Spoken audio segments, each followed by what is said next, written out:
Vous regardez Al24 News, merci de nous rejoindre pour cette nouvelle édition. Tout de suite, les titres.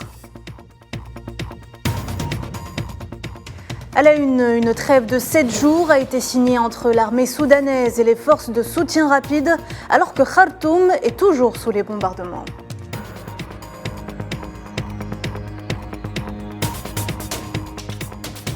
Situation sécuritaire au Mali, Abdoulaye Diop réaffirme son attachement à la mise en œuvre de l'accord pour la paix et la réconciliation issu du processus d'Alger.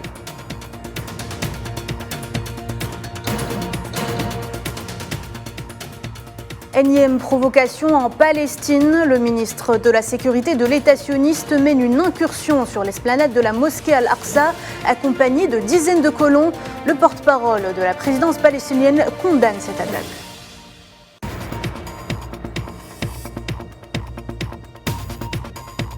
Et puis enfin, Volodymyr Zelensky, invité surprise du G7, dément la prise de Bakhmout au moment où une vidéo publiée par le groupe paramilitaire Wagner montre des combattants hisser les drapeaux russes dans la ville.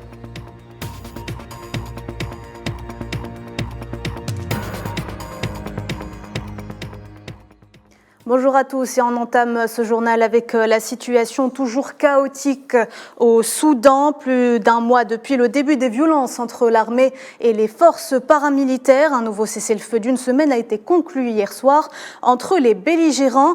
Une nouvelle espoir de retour vers la paix qui sévit sur de violents combats dans la capitale Naïla Hamouda. Les affrontements vont-ils cesser à Khartoum et dans d'autres villes ? Alors que les combats font rage, l'armée soudanaise et les forces paramilitaires ont signé samedi soir à Jeddah un cessez-le-feu sous l'égide de l'Arabie saoudite et des États-Unis. Il s'agit d'une trêve de 7 jours qui serait automatiquement renouvelée jusqu'à ce qu'ils arrivent à un cessez-le-feu permanent. L'arrêt des combats devrait être effectif lundi à 21h45 heure locale.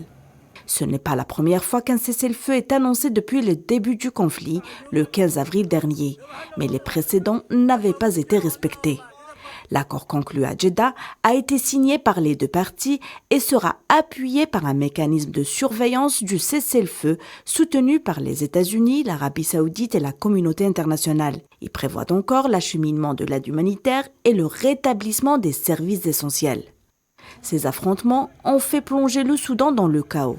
Occupation de logements, pillages et d'autres exactions se multiplient et des représentations diplomatiques ont également été vandalisées. Quelques heures après la signature du cessez-le-feu, des frappes aériennes ont secoué la capitale Khartoum. Et l'ambassade du Qatar a été saccagée par des hommes armés. Depuis le début des combats, on déplore plus d'1 millier de morts et plus d'1 million de déplacés et de réfugiés. Et on reste en Afrique, le gouvernement malien réaffirme son attachement à la mise en œuvre de l'accord pour la paix et la réconciliation issu du processus d'Alger.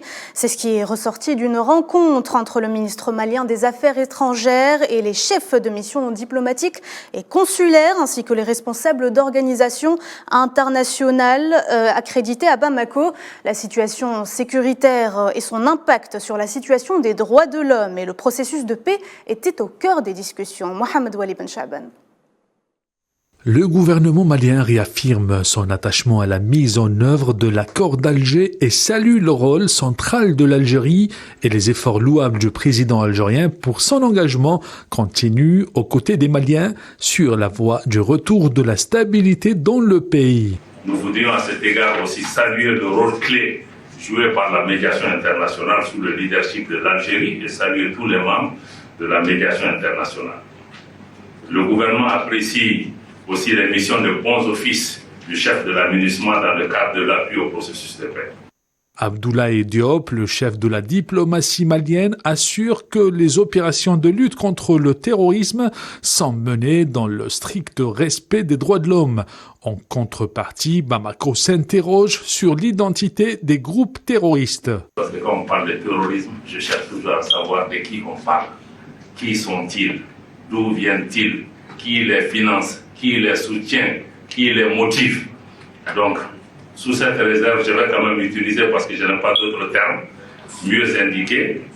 Dans le cadre de partenariat, le Mali s'attache à pratiquer une politique de coopération internationale ouverte dans le respect le plus absolu de la souveraineté du Mali. Je tiens encore à rappeler que c'est vraiment notre souci de travailler avec tous nos voisins, avec tout le monde, mais dans le respect mutuel et dans le cadre d'une relation où le Mali gagne, le partenaire gagne.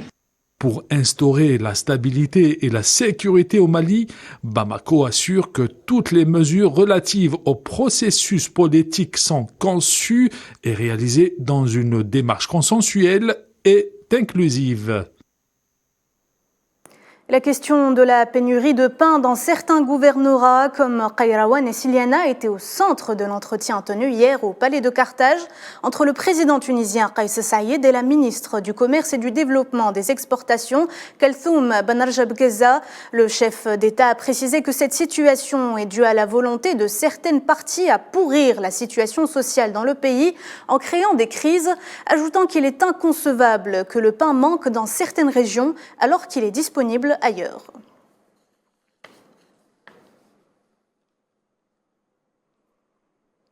La dernière colonie du continent africain célébrait samedi son 50e anniversaire de lutte.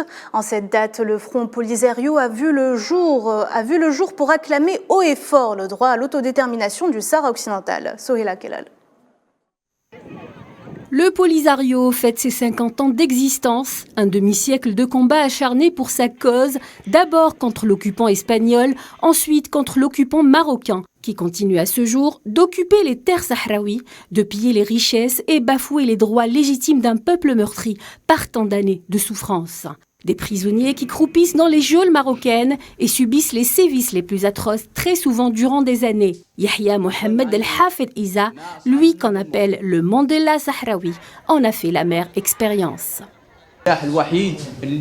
La seule arme dont dispose le prisonnier sahraoui pour embarrasser l'occupant marocain est la grève de la faim. Moi, personnellement, j'ai fait cette grève de la faim, dont la plus longue a duré 63 jours, c'est-à-dire 2 mois et 3 jours. Exactement, je pesais 28 kilos. Chaque fois que j'ai entamé une grève de la faim, j'atteignais mes objectifs. Il faut vraiment être patient. Il n'y a pas plus difficile que la grève de la faim. C'est une arme à double tranchant. En ce qui concerne ma cause, ça a été efficace. Ce double anniversaire, célébré en grande pompe par les autorités sahraouies en communion avec le peuple et les amis qui défendent sa cause, est l'occasion pour le peuple sahraoui de renouveler son serment, de poursuivre avec détermination le combat à son terme jusqu'à la victoire. Ces 50 ans signifient beaucoup pour le peuple sahraoui. Ils commémorent ce double anniversaire de la création du Polisario et de la lutte armée. Seuls les Sahraouis et les libres de ce monde, à leur tête l'Algérie, avec ses principes qui prend la liberté des peuples, elle qui a vécu la colonisation. Seuls eux connaissent la valeur de la liberté. Les Sahraouis sont les seuls réfugiés au monde qui ont combattu pour leur liberté, étant bâti au même un État sahraoui en attendant de retrouver une souveraineté totale. Ce 50e anniversaire coïncide avec un retournement de situation en faveur de la cause sahraoui. Après des années de mutisme, des Nations Unies et de la communauté internationale, plusieurs pays ont rallié la cause sahraoui, lâchant au passage le Maroc qui a vu sa cote baisser sensiblement après l'affaire du Maroc Gate, qui n'a fait finalement que dévoiler sa véritable face cachée de puissance coloniale, ce qui constitue un revers pour le Merzen et un succès diplomatique retentissant pour le Sahara occidental. Et à l'occasion de ces célébrations, le président de la République arabe sahraoui, Brahim Ghali, a salué l'Algérie dans son soutien à la lutte de son peuple. Nous saluons chaleureusement, nous remercions et nous sommes reconnaissants à tous nos frères, les alliés et les amis à travers le monde qui ont soutenu et continuent de soutenir la lutte de notre peuple, à leur tête, l'Algérie, pays frère.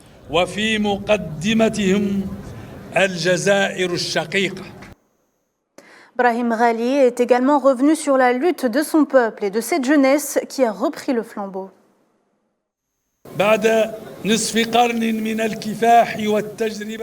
Après un demi-siècle de lutte et de combat, nous sommes absolument confiants que les enfants de la révolution du 20 mai seront les meilleurs successeurs des meilleurs prédécesseurs. سيكونون خير خلف لخير سلف.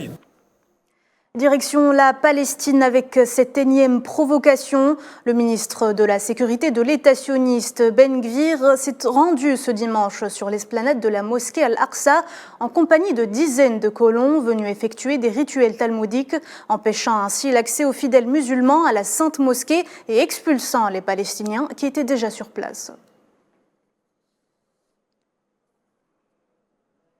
Suite à cela, le porte-parole officiel de la présidence palestinienne, Nabil Abu Rodeina, a dénoncé cette attaque flagrante contre la mosquée Al-Aqsa, ajoutant que les tentatives de Ben Gvir et de ses extrémistes de changer le statu quo de la mosquée sont condamnées et fermement rejetées.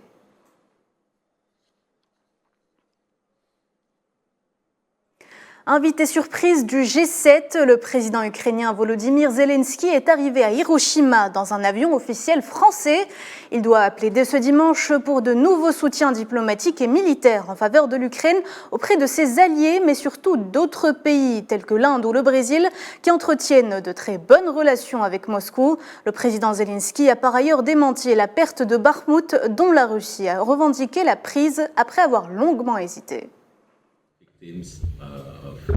C'est un plaisir de vous revoir, Votre Excellence, le président Zelensky. Nous continuons à suivre la situation du développement en Ukraine, mes plus sincères condoléances pour les victimes du conflit en cours. J'aimerais vous entendre directement, Votre Excellence, sur la dernière situation. Bonjour, je me souviens de votre visite en Ukraine. C'était l'une des premières pendant des périodes aussi difficiles. Vous savez que cette guerre a été très difficile pour nous, alors merci beaucoup. Nous ne l'oublierons jamais. Merci pour le soutien et bien sûr votre invitation au G20 où j'ai eu la possibilité depuis l'Ukraine de présenter notre formule de paix.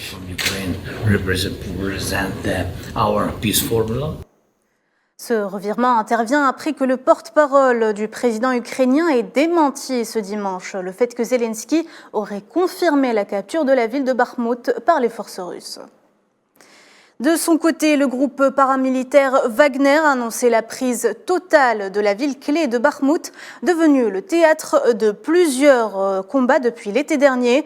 On y voit dans les images publiées par le groupe des combattants hissant des drapeaux russes sur le territoire.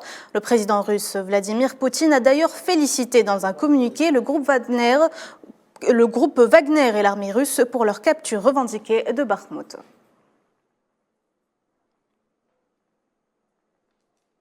En marge du G7, Volodymyr Zelensky a rencontré son homologue américain. Joe Biden a d'ailleurs annoncé la fourniture de nouvelles armes et munitions américaines à l'Ukraine, des nouvelles cargaisons qui incluront des munitions, de l'artillerie et des véhicules blindés.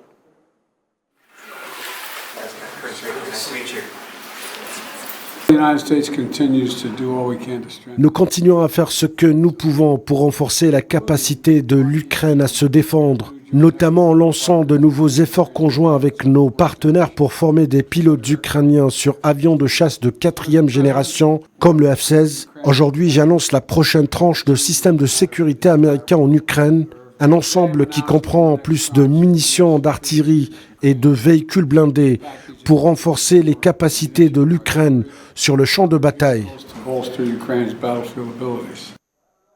Et ce drame au Mexique, une attaque armée contre un groupe de pilotes amateurs de rallye a fait 10 morts et 9 blessés dans la ville mexicaine d'Ensenada.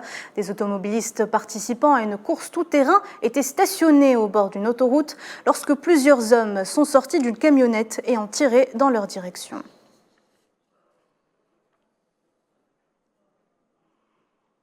9 personnes ont trouvé la mort hier au Salvador lors d'une bousculade de supporters qui tentaient d'entrer dans le stade Cuscatlán de la capitale San Salvador pour assister à un match de football de première division. Au moins 2 autres personnes sont dans un état critique.